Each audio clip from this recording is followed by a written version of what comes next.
ముఖ్యంగా సజ్జల రామకృష్ణారెడ్డి మాట్లాడుతూ గుంటూరు విజయవాడ బందర్ మధ్యలో కనుక ఒక 500 ఎకరాలు తీసుకుని డెవలప్ చేస్తే రాజధానిగా చాలా బాగుంటుందని జగన్మోహన్ రెడ్డి గారు ఇప్పటికే చెప్పారని కూడా మాట్లాడుతూ ఉన్నారు. ఏంటి అసలు ఎలా చూస్తారు? జై అమరావతి, జై ఆంధ్రప్రదేశ్ అండి. మేము వాళ్ళకి ఒకటే చెప్తున్నాం, అసలు పూర్తిగా తెలిసిన వాడికన్నా చెప్తారు, అంటే వెనక పెద్దలు చెప్తారు కదా, పూర్తిగా తెలిసినోడికైనా చెప్పొచ్చు, లేకపోతే తెలియనోడికైనా చెప్పొచ్చు. కానీ అటు ఇటు కానీ తెలిసి తెలియని వాళ్ళకి అసలు మనం ఎంత చెప్పినా ఇక వాళ్ళకి అనేది అర్థం కాదు. ఎందుకంటే వాళ్ళు పెద్ద మూర్ఖులు అనమాట, అర్థం చేసుకోలేరు. వాళ్ళు మాట్లాడే మాటలు ఎలా ఉంటాయంటే అధికారం రాకముందు ఇలానే చెప్తారు, తీరా అధికారం వచ్చిన తర్వాత ఏ రకంగా 5 ఏళ్ళు పరిపాలన చేశారు అందరికీ తెలిసిన విషయం. రాక్షస పరిపాలన అనమాట, మామూలు పరిపాలన కాదు అది. అసలు గతంలో ఎన్నడూ చూడలేదు, ఇక ముందు కూడా అసలు చూడకూడదని ప్రజలు నిర్ణయించుకొని ఈరోజు ప్రతిపక్ష హోదా కూడా లేకుండా ఇంట్లో కూర్చోబెట్టారు. అయినా కూడా మళ్ళీ సిగ్గుసారం లేకుండా మళ్ళీ ఇంకా ఏదో మనం ఏదో, ఎందుకంటే ఇప్పుడు దోచుకోవడానికి దాచుకోవడానికి ఎక్కడ ఏం దొరకట్ల. మరి ఏం చేస్తారు? అధికారం ఉంటేనే అది సాధ్యం అవుతుంది. ఏ కుంభకోణాలైనా చేయొచ్చు, ఎన్ని స్కామ్లైనా చేయొచ్చు. సో అది వీలు పడదు కాబట్టి, అధికారం ఉంటేనే వీలు పడుతుంది కాబట్టి ఇప్పుడు ఎన్ని రకాలైన కళ్ళబొల్లి మాటలు చెప్పి ప్రజలను మళ్ళీ మభ్యపెట్టి మళ్ళీ వాళ్ళు అనుకున్నది సాధించాలని చూస్తున్నారు. కానీ ఇక్కడ ప్రజలు అంత అమాయకులు అయితే ఎవరు లేరు. అంటే అమరావతి రైతులను ఈరోజు చంద్రబాబు నాయుడు తన అనాలోచిత నిర్ణయాలతో మోసం చేస్తూ ఉన్నాడు. ఇప్పటికే 30,000 ఎకరాలు తీసుకున్నారు, మళ్ళీ ఇంకో 40,000 ఎకరాలు కావాలని చెప్పేసి ల్యాండ్ పూలింగ్కి వెళ్తూ ఉన్నాడు. ఇదంతా మోసం, ఎవరో నమ్మద్దు అని చెప్పేసి మాట్లాడుతూ ఉన్నాడు ఆయన. గతంలో కూడా రాష్ట్ర విభజన జరిగిన తర్వాత 30,000 ఎకరాలు కావాలని చెప్పింది కూడా అసెంబ్లీ సాక్షిగా, దేవాలయం లాంటి అసెంబ్లీ సాక్షి చెప్పింది ఈ మహానుభావుడే, వైసీపీ ముఖ్య అధినేత అయినటువంటి జగన్మోహన్ రెడ్డి గారే. మరి ఆయన చెప్పాడు, ఈయన అడిగాడు, ఈయన కూడా చేయగలటువంటి నాయకుడు. గతంలో హైదరాబాద్ ఎంతో డెవలప్ చేసి చూపించాడు. ఇప్పుడు మరి చేతిలో చిల్లిగవ్వ లేకపోయినా కూడా చాలా నమ్మకంతో, ఆత్మస్థైర్యంతో, ఆత్మవిశ్వాసంతో మనం ముందుకు వెళ్ళాలి, అలాగనే మన రాష్ట్రాన్ని మనమే అభివృద్ధి చేసుకోవాలి, ఇందుకు రాజధాని ఒకటి కట్టుకోవాలి. సో మీరు ఇక్కడ ఈ ప్రాంతం అయితే అనుకూలంగా ఉంటుంది, ఎందుకంటే ఇక్కడ నీరు కానివ్వండి, మౌలిక వసతులు అన్నీ కూడా ఇక్కడ సమృద్ధిగా దొరుకుతాయి. కాబట్టి దీన్ని మేము నిర్ణయించుకున్నామని చెప్పగానే అక్కడ కూడా ఉన్నటువంటి అన్ని రాజకీయ పార్టీల వాళ్ళు కూడా దానికి ఆమోదించారు. ఈయన కూడా చెప్పాడు కాబట్టి సో అందరూ దీన్ని ఆమోదిస్తున్నారు. ఇక మనం ఏంటి ఇవాళ వద్దని డైలమాలో పడి మేము కూడా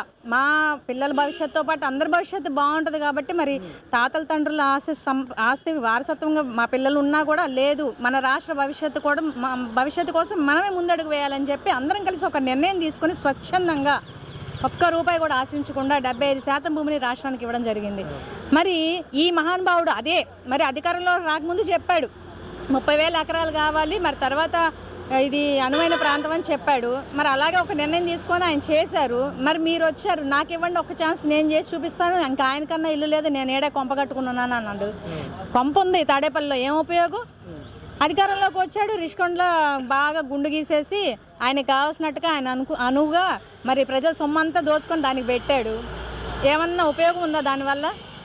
ఇప్పుడు డబ్బుని ఎక్కడ ఉపయోగపెట్టాలో అక్కడ ఉపయోగపడి ప్రజలకి ఎంతవరకు అది ఉపయోగపడుతుందో చూడాలి అని చెప్పి ప్రజలు డబ్బును తీసుకెళ్ళి నీ ఇష్టం వచ్చినట్టు నీ విలాసాల కోసం, నీ స్వార్థం కోసం, నీ కుటుంబం కోసం అది ఉపయోగపెట్టుకుంటే ఎవరు హర్షించరు, చూస్తూ ఊరుకోరు. అన్నీ ఈరోజు సోషల్ మీడియా ద్వారా కానివ్వండి, మీడియా వాళ్ళ ద్వారా కానీ అన్ని విషయాలు బయటపడుతున్నాయి. అంటే ముఖ్యంగా చంద్రబాబు నాయుడుకి అమరావతి మీద ప్రేమ లేదంటా ఉన్నారు.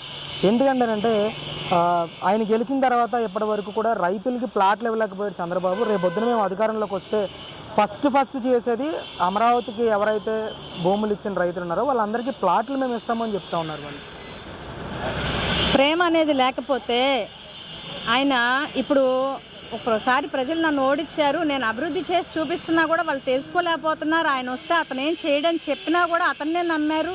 మరి ఈరోజు నమ్మారు కాబట్టి వాళ్ళు 3 రాజధానుల నిర్ణయం అనగానే అందరు రోడ్డు మీదకి వచ్చేసారని చెప్పేసి నాకెందుకులే అని ఊరుకోలేదు కదా.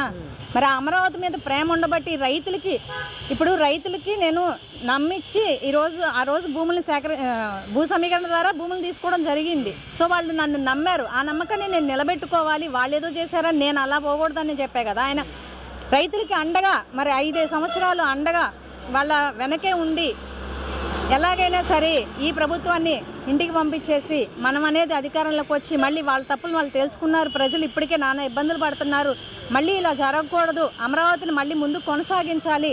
ఇప్పటికే ప్రజల ధనం ఎంతో నష్టపోయి ఉంది, అలాగే మనం కూడా 30 సంవత్సరాలు మళ్ళీ వెనక్కి వెళ్ళినట్టు అయిపోయిందని చెప్పేసి ఆ ప్రేమ ఉండబట్టే కదా మళ్ళీ ఇప్పుడు ఇప్పుడు ఆ వయసులో కూడా వచ్చి మరి ఎంత 24 గంటలు మరి కుటుంబాన్ని సైతం పక్కన పెట్టి త్యాగం చేసి ఆ వయసులో అంత కష్టపడుతున్నాడంటే ఎందుకు కష్టపడుతున్నాడు? నువ్వు వచ్చావు, ఏమన్నా కష్టపడ్డావా? అసలు ప్రజల మధ్యలోకి రాగలిగావా? పోనీ నువ్వు చేయాలనుకున్నది చేసి చూపించావా? లేదే. అసలు 6 నెలలు ఒక ఇటుకు కూడా బేర్చకుండా ఈ రోజు వచ్చి మేము అది చేసాం మేము ఇది చేసామంటే ఎవరు నమ్ముతారు? మీరు చేసి చూపించి చెప్పుకోండి, కాదనడం లేదు. కానీ చేయని పనులు కూడా మేమే చేసాం అంటే ఇక్కడ ఎవరున్నారు నమ్మడానికి? అంటే ముఖ్యంగా 2024 ఎలక్షన్లో 3 రాజధానుల కాన్సెప్ట్తో ఎలక్షన్కి వచ్చారు వైఎస్ఆర్సీపీ పార్టీ. ఇప్పుడు మళ్ళీ ఒక కొత్త అంశాన్ని తీసుకొస్తా ఉన్నారు. అమరావతి కానీ లేదంటే విజయవాడ గుంటూరు మధ్య ఒక 500 ఎకరాలు తీసుకుని డెవలప్ చేస్తే ఒక పెద్ద నగరాన్ని మనం సృష్టించవచ్చు, పోర్టు కూడా దగ్గరగానే ఉంటుంది, బందర్ కానీ ఒక కాన్సెప్ట్తో ముందుకు వస్తూ ఉన్నారు. ఏంటి అసలు రాష్ట్ర ప్రజలు విశ్వసించే పరిస్థితి ఉందంటారంటే? ఎవరు విశ్వసిస్తారండి? విశ్వసించలేకే కదా 5 ఏళ్ల పరిపాలన చూసి ప్రతిపక్ష హోదా కూడా లేకుండా ఇంట్లో కూర్చోబెట్టింది. మళ్ళీ ఎలా విశ్వసిస్తారు? వాళ్ళు ఎన్ని మాయమాటలు చెప్పినా కూడా ఇక వినడానికి ఎవరు సిద్ధంగా లేరు. గతంలో చెప్పారంటే ఒకసారి నమ్ముతారు, వాళ్ళు ఒక ఛాన్స్ అడిగారు, వీళ్ళు ఒకసారి నమ్మారు, అయిపోయింది అంతటితో క్లోజ్. ఇంకా అలా కాకుండా ఇంకా మేమేదో చేస్తాము చూపిస్తామని అంటే ఎవరు నమ్ముతారు చెప్పండి? వాళ్ళకి ఏంటంటే వాళ్ళ పరిపాలన ఎలా ఉంటుందంటే మనల్ని ఎదిరించిన వాళ్ళని ఎలా వాళ్ళని నాశనం చేయాలి, ఎలా వాళ్ళని హత్య చేయాలి, మనకి ఎక్కడ ఉంది దోచుకోవడానికి, మనం ఎక్కడ దాచిపెట్టుకోవాలి, అలాగే ఈ ఒక కక్షపూరితమైనటువంటి వ్యవహారం అన్నమాట. ఎవరైనా కూడా టీడీపీ కార్యకర్తలు కానివ్వండి, నాయకులు కానివ్వండి, వాళ్ళ మీద ఏ నిందలు వేసి వాళ్ళని అలా జైలుకి పంపించాలి. ఇవి తప్పితే అసలు ప్రజలకు ఏం కావాలి, మన నుంచి ప్రజలు ఏం ఆశిస్తున్నారు, మన పరిపాలన బాగుంటేనే కదా మళ్ళీ ప్రజలు మనల్ని గెలిపించుకునేది అన్న ఇది పోయి మళ్ళీ ఇప్పుడు 2029 ఎలక్షన్స్ కోసం మీరు ఆ రకంగా గుంటనక్కల్లాగా ఎదురు చూస్తూ ఉన్నారంటే ఇంకేమనుకోవాలి? అసలు ఆ ఆలోచన రావద్దు. ఎందుకంటే అప్పుడు ఫస్ట్ అమరావతిని అడ్డం పెట్టుకున్నారు. కన్నతల్లి లాంటి అమరావతిని అడ్డం పెట్టుకొని వచ్చి ప్రజలను మభ్యపెట్టి ఒక ఛాన్స్ అని వచ్చి అమరావతిని ఎలా నాశనం చేయాలో, అమ్మలాంటి అమరావతిని ఎలా నాశనం చేయాలో తెలిసిన అమ్మే అన్నీ చూసుకుంది. అమరావతికి సంబంధించి రోడ్లన్నీ మేమే వేసాం, ఏదైతే బైపాస్ రోడ్లు మేము వేసాం, కరకట్ట రోడ్లు మేము విస్తరించాం. రోడ్లు ధ్వంసం చేశారు తప్పితే ఎక్కడ ఇటుకు పేర్చింది లేదు, రోడ్డు వేసింది లేదు. ఆ రోడ్లు ఎంతమందికి యాక్సిడెంట్లు అయినాయో అందరికీ తెలుసు. ఒక అమరావతి అనే కాదండి, రాష్ట్రం మొత్తం మీద వాళ్ళు ఎక్కడేసారు రోడ్లు, ఎక్కడికక్కడే ఎంత ఇబ్బంది పడ్డారు జనం, ఎన్ని యాక్సిడెంట్లు అయినాయి, ఏమన్నా అసలు వాళ్ళకి తెలిసిన విషయాలు, ఎంతమంది ప్రాణాలు పోయినాయి, అదేమి లేకుండా ఇప్పుడు మేము రోడ్లు వేసామంటే అది ఎంతవరకు కరెక్ట్? అమ్మలాంటి అమరావతిని అడ్డం పెట్టుకున్నందుకు అమ్మ ఎన్ని బాధలు పడినా కూడా మీకు ఎలా బుద్ధి చెప్పాలో అలా బుద్ధి చెప్పింది. మళ్ళీ అదే అమరావతిని అడ్డం పెట్టుకొని రావాలని చూసారనుకో ఈ అడ్రస్ లేకుండా పోతారు. పుట్టగతులనే ఉండవు. ఇంకా భగవంతుడు ఎలా బుద్ధి చెప్పాలో అలా బుద్ధి చెప్పాడు కాబట్టి ఇప్పటికైనా తెలుసుకోండి, నిజాలు చెప్పండి. ఇంకా అబద్ధాలు ఎన్నాళ్ళని చెప్పుకొని బతుకుతారు చెప్పండి? మీ పుట్టుక ఒక అబద్ధం, మీరు మాట్లాడేది ఒక అబద్ధం, మీ పత్రికలు ఒక అబద్ధం, మీ మీడియా ఒక అబద్ధం. ఇన్ని అబద్ధాలు పెట్టుకొని మీరు నిజాలు చెప్పినా ఎవరు నమ్మరు. మీరు ఒకవేళ మేము ఏదైనా మంచి పని చేసినా కూడా నేను చేసానని ఎవరు నమ్మరు. ఇక వాళ్ళు చేసేదంతా వాళ్ళ బ్రతికే అబద్ధాల బ్రతుకు. వాళ్ళ పిల్లలు నాశనం అయిపోయినా, వాళ్ళ భవిష్యత్తు లేకపోయినా పర్వాలేదు, అసలు పక్కన వాళ్ళు మాత్రం బాగుపడకూడదు. ఇది వాళ్ళ కాన్సెప్ట్.